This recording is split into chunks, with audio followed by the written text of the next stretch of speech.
મિત્રો, ખાલી કલ્પના કરો કે એક વાહન તમને તમારા ઘરના દરવાજા પાસેથી ઉપાડે છે અને પછી નજીકના રેલવે સ્ટેશન પર તમને લઈ જાય છે, જ્યાં એ વાહન એકદમ ઝડપથી ટ્રેનમાં બદલાઈ જાય છે.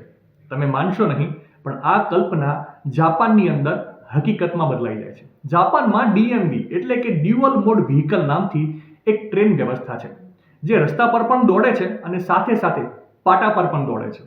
વાસ્તવમાં ડિસેમ્બર 2021થી જાપાનમાં કાર્યરત ડીએમવી ટ્રેનમાં ટેકનોલોજી કંઈક એવી છે કે આ ટ્રેનમાં રસ્તા પર દોડવા માટે રબરના ટાયર પણ છે અને પાટા પર ચાલવા માટે સ્ટીલના ટાયર પણ છે. જરૂર મુજબ પૈડા રબર અને સ્ટીલ વચ્ચે બદલી શકાય છે. ટ્રેનની ગતિની વાત કરીએ તો આ ટ્રેન રસ્તા પર 60 કિલોમીટર પ્રતિ કલાકની ઝડપે દોડે છે, જ્યારે પાટા પર તે 100 કિલોમીટર પ્રતિ કલાકની ઝડપથી દોડે છે.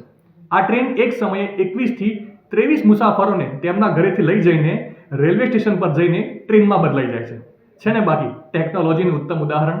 માહિતી સારી લાગી હોય તો રીલને વધારે શેર કરજો અને આવી જ અવનવી માહિતી માટે સંદેશ ડિજિટલ સાથે જોડાયેલા રહેજો.